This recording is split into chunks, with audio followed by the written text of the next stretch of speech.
Hey there, lovely people. Welcome to my channel, or welcome back. I'm taking a short mental break from scripting part 4 of the Pride in the Executor series to try to create a shorter lore video, but I suspect I'll fail at keeping it short. If that's the case, I'll split the video in two. Or three. So during the break from the other script, I'm excited to do a deep dive into the origins, connections, and corruption of the Primeval Thaig, and I won't be going solo on this one. This time I get to banter with Saria, who, as you may know, has been a huge Dragon Age fan, solomancer, and content creator. She recently revamped her channel, Saria, to cover all the latest on Dragon Age news and theories. Hi, Saria. Hi Liv, and hello Thedosians. I'm extremely excited to tinfoil with you on this episode. I enjoy going through the Dragon Age lore and speculating on what answers we could discover in this game, and of course from any extra Dragon Age content like the books and the comics. Out of all the Dragon Age content creators, you would go beyond the lore to view it from the perspective of myth and religion, which was the reason why I gravitated toward the way you presented theories and why I started writing my own tinfoils. I just love looking at the fantasy world through the lens of mythology, theology, science, etc. I can only hope to do this as well as you in bringing the fandom some fun facts as we ponder on the loose ties between the events that occurred throughout the ages up to the current Dragon Age. Since you revamped your YouTube channel, Saria, can you tell our new viewers how long you've been a content creator? I've been making Dragon Age related content since late of 2017, so that's been quite a while. I played the games in high school, and I had all this recorded Dragon Age footage, mostly from Inquisition. And I eventually started making comedic edits and then eventually dramatic edits with some of the favorite music I loved. I had previously published several theories on Tumblr and even the website Reddit. And after the Dreadwolf Rises teaser trailer, which was released like way back in 2018, I finally decided it was time for me to create some video content on Dragon Age theories and lore, because that was obviously something I was clearly passionate about. It also makes me quite thrilled to hear you learn and listen to my work. It's really awesome to see that someone's inspired by that. You totally did for me. I'm so glad you can join me in this deep dive into the Primeval Thaig. Should we dig in? Let's get started. Can you start us off with an overview of the Thaig? Yeah, so the history of the Thaig, or what we know as the Primeval Thaig, it was rediscovered in 931 Dragon, and that was from Hawk and Dragon Age 2 and their crew during the Deep Roads expedition. This large location had been completely abandoned for generations, at least that's what it says, and no one really could identify this Thaig, and even in ancient dwarven times, no one could identify it. And you can collect a staff called, obviously, the Valdecine staff. It's claimed that this Thaig was controlled by that family, the Valdecine mining family. Their main task was to provide the Empire with lyrium. There's a codex that reads, "One day the mining family shut the doors of their Thaig. They spoke not of their noble patrons, nor their king, and not even a visiting paragon. Days passed in silence before the doors to Valdecine Thaig opened. Anxious partners discovered it empty, not one soul remained, no bodies, and no sign of what had happened. House Valdecine only left a staff of strange metal behind. It looked like lyrium and chilled one's heart like a remembered sorrow. The king sealed the staff inside the Thaig, and no dwarf ever ventured there again." It's really unclear when this Thaig was in use, but it appears to be, of course, near Kirkwall, which was formerly known as Amerius, and the World of Thedas Volume 1 states that Amerius was established by the Tevinter Imperium way back in -620 Ancient, which kind of suggests that the Valdecine Thaig historically was founded around that time or before, and we know that the First Blight happened way later, like -395 Ancient. So the Thaig was probably active for a long time until being abandoned after the aeons of even the last 5 Blights. So perhaps red lyrium grew there for more than 1,000 years if we think the First Blight created red lyrium. Wow, very interesting. So 1,000 years before the First Blight would put us back to -1395 Ancient of when the blue lyrium got blighted. As you said, Saria, the Dwarven king ordered the idol and the staff to remain untouched inside and have the whole place sealed because of the weird god statues and temples they found that could have only been made of magic. And then the king ordered the existence of the Thaig to be stricken from the very memories to be forgotten forever. Well, Almost. Here's the confusing part. There's a synopsis on the Primeval Thaig, and then there's a codex about the Thaig. The synopsis and the codex refer to two different timelines of when the Thaig was discovered and rediscovered, and the two different kings that were told what was hidden within, one being the sovereign ruler of the entire Dwarven Empire during the Ancient Age, versus a king that solely ruled the kingdom of Orzammar during the Blessed Age. So the guy mentioned in the synopsis was a sovereign ruler of the Dwarven Empire. It was either King Orsek Gurel, who ruled during the expansion of the empire, or King Endrin Stonehammer, who succeeded him after death, that ordered the Primeval Thaig, idol and staff sealed and forgotten. As I'm looking at the Thedas map, it's very interesting where the Primeval Thaig is from all the landmarks on the surface. So I want to touch upon that. According to the map, the Primeval Thaig is within proximity to Kirkwall, which was used to be called Emerus, like you said. Sundermount, where an altar of Mythal stands on the edge of a graveyard where elven elders went for their prolonged slumber, or Euthenera. An ancient evil that is bound atop Sundermount is a pride demon named Audacity, who claimed to know how Illuvians were made. Then there's the Vinmark Wasteland, where generations of Dwarven warriors sacrifice themselves to live on the surface to guard until death the demon Malvernus that the Dwarven Shapers bound in lyrium within an orb. Then there's the Venmark Chasm, where the Warden's fortress or prison is concealed within the Great Rift. The prison was built over 1,000 years ago to solely confine Corythius. Coincidentally, the altar of Dumat and its artifacts can also be found in the fortress. I'm not really sure how wide is the Valdocine Thaig, but it's still very interesting to be close by there just because the Grey Warden Fortress was built on top of a Dwarven Thaig. Yeah, and then the Grey Wardens made it a prison. Yes, and I think it's in the DLC with Nathaniel, who has been retracing the steps of Bartrand's expedition into the Deep Roads with his fellow Grey Wardens. The Grey Warden is interested in this Thaig, so that they called upon an expedition on it. I think you're right that the Grey Wardens never knew about this Thaig until after Bartrand came back. Bartrand's doing something shady to get Grey Warden maps. But of course, the Grey Wardens probably search so many Thaigs, because there's hundreds of Thaigs in Thedas. Yeah, it just seems kind of funny that the Grey Wardens had no idea about this. One, because they had no expedition to set it forth, whereas we did. But we kind of did it in a shady way to get money. Yeah. I'm sure the Grey Wardens get their maps from the dwarves. Or, of course, they map them out themselves. And it's like literally, if you look in the location, the Grey Warden prison, it's just a mountain away. A whole mountain range right across from each other. So for all we know, they could be intertwined. Yes. And what I also find super interesting is the Plenacine, specifically the war between the Neriminian king and the Plenacine king. It's spoke of in the Chant of Light. And the Plenacine forest is within the range of the Primeval Thaig as well. And I'll tell you more what that significance is of this area in a bit. Let's talk about the timeline of this Thaig. So if House Valdocine was the first to mine lyrium, when did House Valdocine start their operation, you think? The wiki seems to say, and actually even the codex entry of the Primeval Thaig states that the Valdocine was one of the main providers, if not the first provider, of lyrium during the time of the Empire, either the Dwarven Empire or the Tevinter Empire. I'm assuming it's both, because that's around the time when lyrium was starting to become a big selling point for the mages. But in negative 1200 Ancient, after reestablishing his right as the true ruler of Tevinter, Durinius set his sight on forging a trade alliance with the dwarves. So again, there's that money deal. And this was only known when he fought in the Dwarven Proving, when he saw the weapons that the dwarves were using. So the dwarves were already using lyrium forged or lyrium enchanted weapons. And he fought his way to the last warrior who held that lyrium enchanted weapon. Durinius noticed how his magic shattered like glass. The warrior revealed himself to be King Stonehammer, which we know as Edrin Stonehammer, and trade between the Dwarven Empire and the Tevinter Imperium began around that time, which means lyrium mining has long been around before the unification of the Imperium. And we could go way back to, when the dwarves forgot, that they're mining titans. Yes, like they have that freedom of will and mind. Yeah.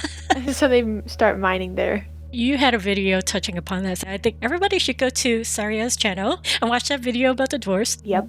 I think based on Shaper Volta, there's just so much history that was lost, and only the Titan had the memories of the distant past. In this case, it must have been for quite a couple of generations that they mined lyrium, because it just seems like normal to them that they had lyrium enchanted weapons. God, I want it to be way older, you know? Or even Kirkwall was established. For it to seem so old and mysterious. For sure, for sure. There's 3 different timelines we can fight on. They either started mining in negative 1200 Ancient when they started the trade alliance with the Defender Imperium. Before that, and then the third one is Amirius, when Amirius was established in around negative 600 Ancient. But I think if I went with what I want to go with, I think it's way before. It's insinuating that this is before the first blight, and this is primeval, so it has to be something way before even the Tevinter Imperium knew that lyrium could be something to be traded. Oh, yeah. So I think when it says the Empire, I'm assuming it's the Dwarven Empire. I mean, my reasons are speculative since the available information is thin and has a lot of gaps. Since the Primeval period precedes the Ancient Age, it leads me to believe that the Primeval Thaig was built before the 12 Great Thaigs, and probably even before King Bloodlake thought of unifying all the disjointed settlements of dwarves under one empire. And thank you, Pink, for the comparison to the Roman Empire. Just in case some of the folks out there don't know, Bloodlake is the youngest and wisest of the 7 brothers that founded the Dwarven Empire, along with the caste system and the use of the formal term house for dwarven families whose members are tied with bonds of kinship.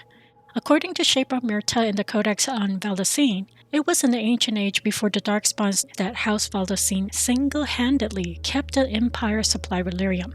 In the same era, Orzammar, who was one of the 7 brothers to King Bloodlake, dug the mines that became the home beneath the Frostback Mountains for the mining and smith castes. So in order for House Valdacine to be the sole provider of lyrium for the entire Dwarven Empire, with their colony being older than any recorded Thaigs and memories, must be one of 2 reasons. It's either that lyrium veins weren't discovered in most part of Thedas until later, or, like Orzammar, the Valdacine family dug mines and came across an ancient settlement far below the usual tunnels with a motherlode of precious blue mineral. The Valdacine family then claimed the settlement as their ancestral home and began mining the lyrium. When Bloodlake decided to unify the disjointed groups of dwarves across Thedas, that's when he discovered that the Valdacine family has something valuable. So Bloodlake gave them the formal title of House Valdacine and kept them supplying the empire with lyrium in order to grow it and expand it. What Bartrand said about this Thaig seems right on point. He didn't recognize the architecture of the place or any of the markings on the walls or anything in the rubbles.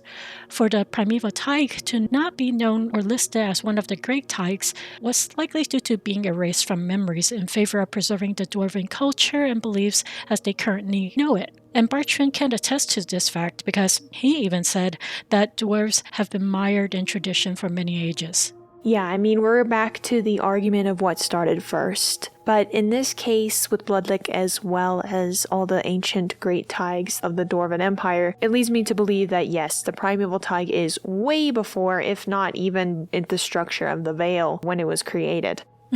It does want me to believe that this is near the 12 Great Thaigs, or if anything, maybe the dwarves found this Thaig and resettled into there and had no idea what red lyrium was, or it wasn't even red lyrium to begin with when they settled in there, but that's the only thing I can theorize on. And of course we know that most of the Thaigs, like it states in Tevinter Nights, are somehow related to Elven origin. So in that case, it could even be in the Elven times when the Veil was created, because we know the Titans fell asleep around that time, which means the dwarves either gained like seared consciousness from the Titans and then began mining lyrium to create weapons. When you complete the Dragon Age Inquisition Descent DLC, the Inquisition Council will find pages of Shaper Volta's diary in Skyhold. Part of the torn page from Shaper Volta's diary about the Shalbertal reads, "Only one chamber provided anything of interest to me. A domed circular courtyard held a pool of the Titan's blood at its center. Empty suits of armor sat neatly in a circle around the pool. Is this where Shabbatal come to be entombed in their metal skins? What smith makes this armor, and where does it come from? My lost kin are hiding something. They have a Thaig somewhere. Now, could this Thaig be the Primeval Thaig? The only link is that the Titans are primordial beings, and the wellspring is part of them, pretty much part of their body. The wellspring is far beneath the deep roads, but how we got there was through Hedron Thaig. Just across the waking sea from Hedron is the Valdocine Thaig, aka the Primeval Thaig, which also sat below the deep roads. I'd like to believe what Shaper Volta was saying there could be more than just the Primeval Thaig. It could be something else. Now, we don't necessarily see a wellspring in the Primeval Thaig, and even with the Codex entry that states that it's a circular courtyard that held a pool of the Titan's blood at its center, there's just nothing in the Primeval Thaig that fits that description. If anything, it fits closer to the description of the Hormak Thaig that we see in Tevinter Nights. But again, this could be one of many Thaigs that actually has this one specifically. And for all we know, Volta could be actually searching for this Thaig. Another thing is that the bridge is a raised crossroad. The right and the left sides has been destroyed, which tells me that the Thaig could expand much further out in different directions. And who knows if the entire Thaig is wider than the other Thaig we've been to, such as Orzammar and Kadash in Dragon Age Origins, and if those who have breached its gate long ago in the Ancient Age was only able to survey just a small portion of the Primeval Thaig that we can go into. I wouldn't be surprised that the Valdocine family locked themselves in, if not closed in caverns that connected to the different types of Thaigs like Kadash or even Orzammar themselves, because it was red lyrium and they ultimately deemed that very dangerous. It would be cool to see Primeval Thaig connected, if not every single major Thaig be connected to each other. We just obviously haven't been able to discover that because of the previous 5 blights we've been dealing with underground. For all we know, there was other things in the ancient time before the Veil was even created that caverns were also sunken down when the elves destroyed a Titan. Let's go deeper into the Thaig itself. Okay, I have to admit, it took me a long time to get to Dragon Age 2. When I was in the Thaig, my jaw dropped. I'm like, holy shit, what's up with all these claws of Dumat in here? Let's speak to that. What we know of them, why are they there?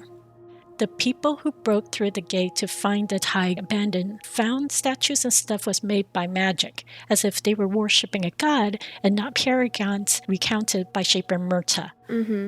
It's crazy how many of them are down here in this one area. It's so packed in, as if they existed far before any paragons. I mean, the title of paragon wasn't coined until it was given to Endrin Stonehammer on his deathbed, and as a paragon, he made a proclamation that his dead predecessor, King Garel, be known as a paragon as well. There's about one handful of dwarves that were named paragons before the First Blight, but nothing came before Stonehammer. Technically, the founder of King Bloodlick wasn't honored with that title, so for this god to exist before paragons would be before the birth of the Dwarven Empire or even earlier. Or maybe the Shaper didn't know it was a claw of Dumat, which I think would be weird. What is this place? This is the vault. The dwarves would have brought there. I have to make another admission here. It took me a second playthrough for me to register that the whole interior we have access to in the Primeval Thaig is referred to in-game as an ancient crypt. The word crypt came to refer to the ritual rooms found underneath church buildings. Crypts also served as a vault for storing important and or sacred items. This particular section we have access to was a ritual room to this god whom human mages named Dumat, but I don't believe the original inhabitants of this Thaig called the god by that name. And the Thaig was built with this ritual room at its center based on the crossroads that connects to the bridge to the crypt. If the war with the Pillars of the Earth and the separation between dwarves and titans happened right before the ancient age of Arlathan in negative 7600, then it makes more sense for the Thaig to be considered primeval and for the dwarves to feel as lost as the Shalbertal to have allowed this god to fill a void. Another trippy thing, and this is the first time I've ever seen, are these smaller ones that look like it was forged to that metal pillar. Also, there were tons of little independent ones that are in that pile of gold coins. Yes, I remember seeing that. To me, it looks like either a dragon or a bird. So definitely whoever probably made the Claws of Dumat also sculpted these birds if it were birds. Yeah, there's a couple of dwarven style dragons. Like, since you've been in Inquisition a lot, as have I, when you go to I hate saying this name wrong, but Tomb of Pharaoh, I use my fly cam, and when you see the top, there is a mythal altar. So the dwarves are obviously aware that dragons exist. And of course, dragons are also in like caves and layers underground as well. In this case, the Tomb of Pharaoh was a mythal statue. So that's quite different because it has Elven origin.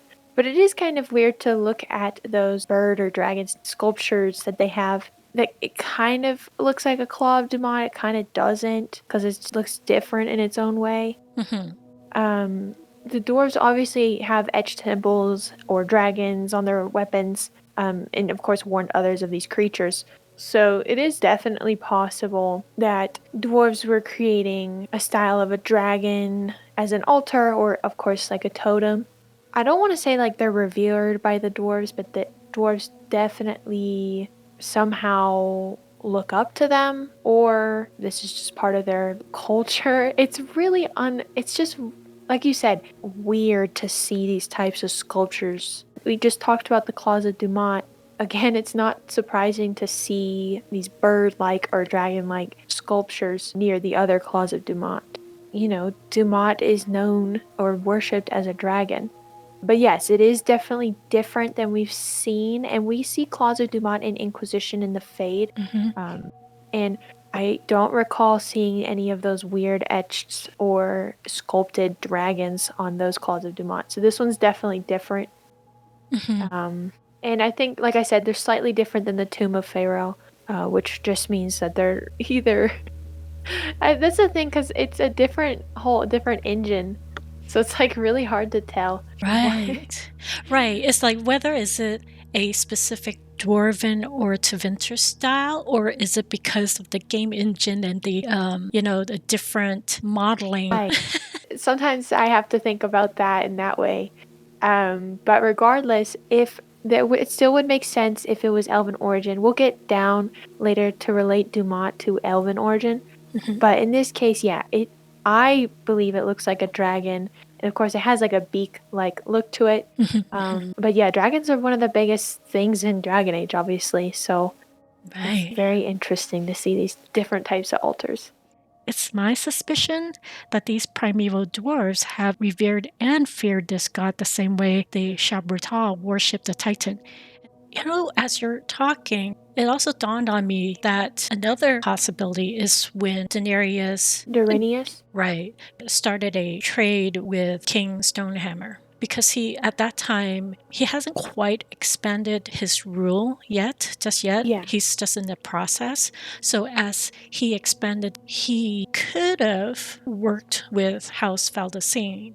The Claws of Dumat, it has a certain sharpness to it that we know of Tevinter sculptures, like their dragons and whatnot. But at the same time, so does the dwarves. They're not very smooth and wavy like the Elven sculptures. So who knows, maybe it's a collaborative kind of art piece. Everybody made it. Everybody had their hands on it. So that was what dawned on me as another possibility. As I was running around in Kirkwall and noticing all these burnt motifs, the burnt motifs are on the flags, on the pillars, on stone and metal. It's quite interesting why they use birds, but the original emblem for Emerus was a dragon. Even the throne looks more like the Claw of Dumat with the crown at the top. Having the bird statues by Claus of Dumat brings to mind the ancient Elven writing that spoke of Thurthaman's sinner who dared to fly in the shape of the divine. So symbolically, the bird and the dragon statues in this grouping may refer to that story and how the sinner want to take shape of a dragon. I know, far-fetched. No, it's not. When you are talking about it being a bird, and then we just started talking about the difference of the engines, and I went, wait, there are birds around Claws of Dumat, or at least when you go in the Fade and Inquisition, is those ravens. And they're usually around other Tavine-like architecture in the Fade. So it is definitely a possibility that it can be a bird. You just reminded me to check my fly cam footage, and the ones that I took of the Shadow Library also had the birds or golden ravens. But what I'm not sure of is if part of the Shadow Library is kind of in a fade and got flipped and hovering above. But there's the ravens. And then you just related that this sinner, which I'm assuming who belongs to Dirthaman, I always like to think that's a slave with the Dirthaman Valisleen that dared to fly in the shape of the divine. Which again, the divine we always think is the dragon. So it's kind of like they're both. I can go with a bird as well, especially if like the engine difference and then all of a sudden it's like a raven in the Fade like we see with those two ravens throughout the Fade. So I think it's that far-fetched. Yeah, because it looks more like a raven than a hawk. Dirthaman isn't the only elven god that has a bird as a spirit animal. And Duel has a hawk, and Valandin is known as the owl as well. Doesn't look to me like it's an owl because of his skinny head. Yeah. and slim body. Definitely think it's linked to a raven out of all the other birds. Well, then we would have to obviously link the old gods to the elven gods, or the Evanir, which we can, but it's also noted that, and this might not be like related to Evanir at all, but, well, for instance, like Dirthaman, right? Because those ravens we're talking about are the fear and deceit ravens. My thought process on this now is perhaps it's like a spirit, of course, like the spirit of fear and deceit, or a demon. The nightmare demon's kind of like a fear demon. And of course, those garner power from blighted beings, like we saw with Crifius, or can be bargained with mages and beings on Thedas. So it's like there's a couple of links to it of the raven, or even animals, because it seems like animals are also connected to spirits too. So it's a mix of a lot of things. Go down the cliche that the Evanir are the old gods, although that might be easier for the lore. But I'd also like to see if, which we'll talk in a second, is how spirits are kind of controlling these altars, or if there's any iconography of how these dwarves or whoever was down at these Thaig was influenced by. Like, who exactly were they influenced by? I seem very open to any road this will take us as long as it makes sense. Yeah. You know, one thing could lead to another. One bad event could lead to another bad event that someone else picks up on. Like the Evaneras killed the Titans because they were shaking up their cities with their earthquakes. Right. But the power lyrium leads one thing to another, needs to another, and to our next topic, red lyrium. So yeah, that's probably the main thing within the Thaig besides the other mysterious thing. But red lyrium is like very much immersed within this Thaig. Like even the way it's structured, like red lyrium pops out in this Thaig. And now we know from the quest Valimar and Inquisition, Bianca Davery states that this type of lyrium has been tainted by the blight. That's why it's red. That's how it turns red, is when it's tainted by the blight. So it's blighted lyrium throughout the Thaig. But I'd like to state that, because I see this a lot, but it's not exactly like the taint. Because for some reason, Crifius and many others like Samson, who obviously Templars take a lot of lyrium, it's different for everyone. But Crifius responded well to its properties because he's already tainted. But untainted beings like the Red Templars, it usually consumes them, like their whole bodies, and then spikes outward. That's what it says in some codexes. And that's very similar to how the Valdecine dwarves situation, because they disappear. And then the profane there also have red lyrium around them. they specifically differentiated two types of profane. Only the ancient one, the boss one, is red. Was the one that was like, is that the ancient one that talks to you? No, that's the one that has the spirit of hunger. Yeah, that makes sense somewhat because that spirit was just visiting there. That's what Anders says. That, oh no, this is a spirit or demon visiting the Thaig, which is so weird. But again, Kirkwall, the veil is thin. So it's definitely a big possibility that this spirit or demon was like watching them hunger, which is a perfect attribute of what red lyrium does to someone. So it definitely had to be something with consuming, because red lyrium seems to have a trait like that, similar to the next thing we find in the Thaig, which is the red lyrium idol. Yeah, let's talk about that. The biggest thing, and it's not surprising that this is the highlight in Dragon Age 2. And now it's going to be even more because it's gotten a lot of attention recently in Winter Nights and the most recent comics. It's throughout all of the comics almost that we've gotten recently. The dwarves apparently carved and forged this idol out of pure red lyrium. That's what it states in the Primeval Thaig Codex. I want to go back to something I said earlier about the difference between the synopsis on the Primeval Thaig and the Codex on the Thaig. The Codex points to a different timeline and a different king. It said that in 845 Blessed, Orzammar King Analar Glendenblade rediscovered the Primeval Thaig after his men came across a scavenger. As they were heading down the scavenger, someone said, quote, "Yet in the scavenger's belongings, amidst all the filth, there was a single idol. It was clearly of dwarven make, but not resembling any paragon on record. The idol was dressed in a manner I've never seen. The shaper of memories also could not identify it or the substance from which it was made." Unquote. The scavenger went on to describe the Primeval Thaig the same way it was described by those who found and sealed up the place in the ancient age.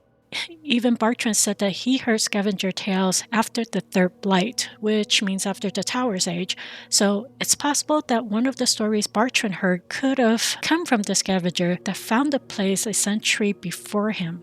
This realization that the memories could be wrong unnerved the king to cause him to promptly seal the report about the scavenger's discoveries within the Orzammar Royal Archives. So again, the knowledge about the Primeval Thaig was lost.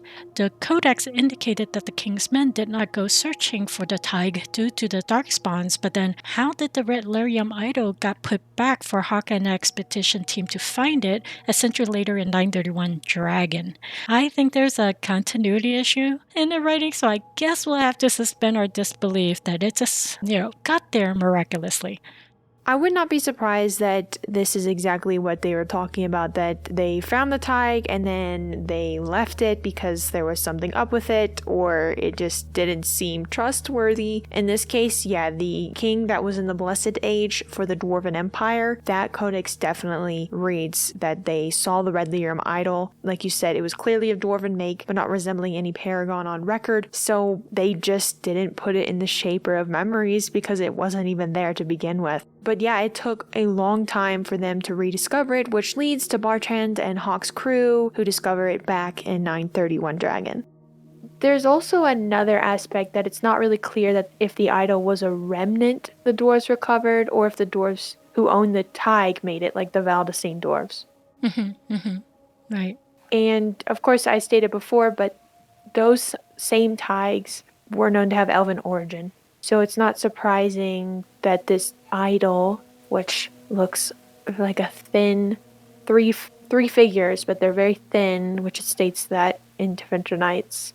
It does make sense that Thaigs originated from elven origin, and this wouldn't surprise me as well to be elven bodies within the idol. The argument again is if the dwarves saw this physically happening.